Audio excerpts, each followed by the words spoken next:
Hi there everybody, today I'm going to show you how we make anklets. Alright guys, so making your own anklets is actually quite an easy process to perform at home. Now for some of it you will need an extra person there to help you out, but the tools you're going to need are a leather punch or cutting tool, you're going to need a sharp Stanley blade, a pair of scissors, a ruler, a straight metal edge, a pencil, a hammer and some closing tools, which look a little bit like this, but they're covered in snow. One thing that's really important about making these anklets is that you choose the right leather. It's no good just walking in to your local shop and buying a strip of leather and thinking it will do. You have to order the right stuff. Today we're using buffalo leather, and the reason I've chosen that is because it's not too stretchy. So you see I can twist it, bend it, it's not going to stretch over time and enlarge on the bird's leg, but it's a good tough grade, and this is actually quite thin leather, which is just how I like to make them. And the size of bird that we're going to make anklets for today would be suitable on a male harrisawk. Now the way I always measure how big the anklets are going to need to be that I'm going to make for my bird is I take a spare piece of leather, and then let's imagine that this pen is the bird's leg. I'm then going to wrap the leather around the bird's leg and then close the leather over on itself until I can just about pinch it to the desired diameter, and at that point I just mark on the top of the leather there where I'm going to make the cut. Now this piece of leather you can throw away afterwards, but it just gives you a good idea of how big the anklets are that you're going to make, and once you've made a few anklets for your bird you'll know what the sizes need to be, and you can do that quite easily. So once I've got the measurement of my bird's leg, it's time to mark up the leather and start cutting it. Now I've used pen on this one. I wouldn't recommend doing that. I'd use pencil because you can rub it off easily afterwards and you don't want to have biro on your bird's anklets for the rest of its life.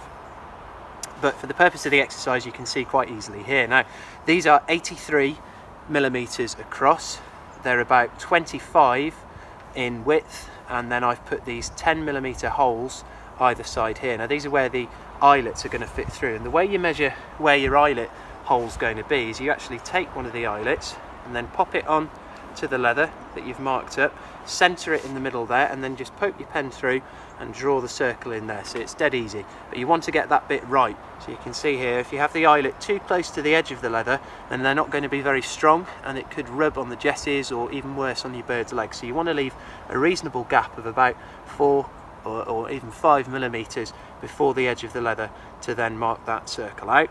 Okay, so now that we've marked up the leather, it's time to actually cut it.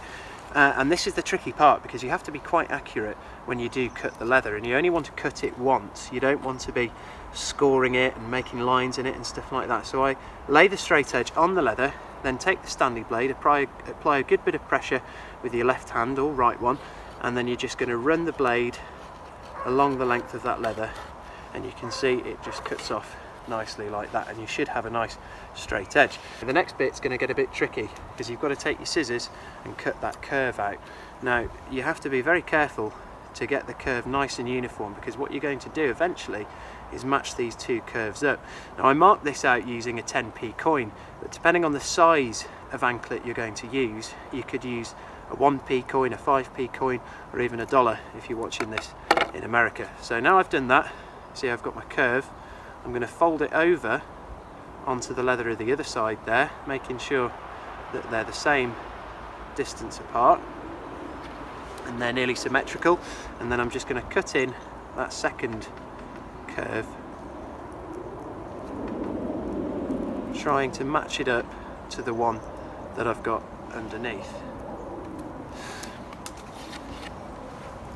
Okay, so then when you've cut your leather out, it's time for you to then put the holes in. Now in order to put the holes in this particular pair, you can buy a big leather hole punch which will put the hole in there perfectly, but I don't have one of those, so I'm going to use my pair of leather punches instead. So the way I did this was I just took my leather punch and I put it straight in the middle and then worked around the edges, making the hole larger and larger before I was ready to start cutting the frills out. Top tip for cutting out the frills is to place the metal rule across the offside edge of the anklet and then just simply work the blade up towards the metal rule or away if you were looking at it from the other direction, and this means that every frill is going to be the same length. So now we have the overall shape of the anklet cut out, it's time to oil the leather. Now I would use something called neat's foot oil, which you can order off the internet, or a leather conditioner, and then what you want to do is douse the leather in that oil, dry it off with a cloth, and then leave it in a warm dry room for about 2 hours or so to dry off before fitting it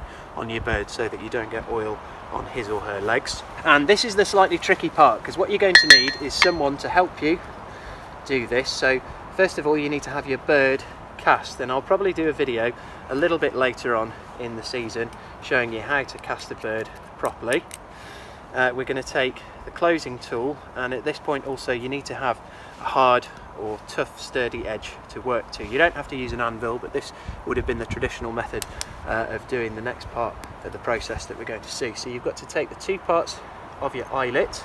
Now these are 10mm eyelets, and they should fit through my leather quite easily.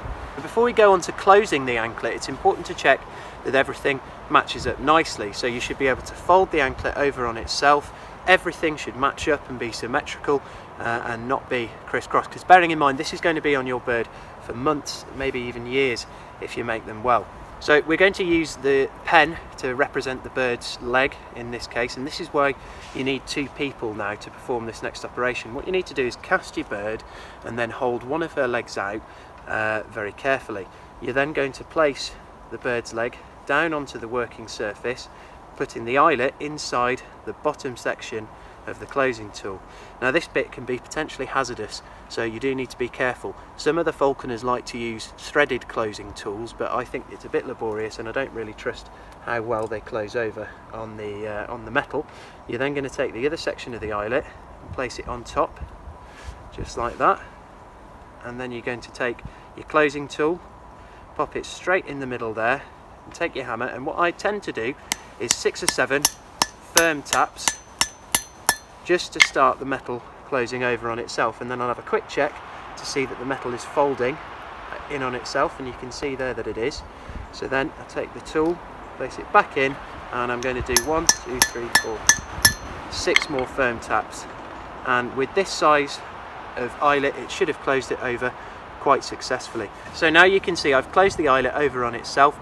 It's formed a good seal around there and it isn't going anywhere. This anklet should last a year at least, but you have to check them over the next coming months because you do want to see if there are any signs of damage, especially if your bird chews its equipment.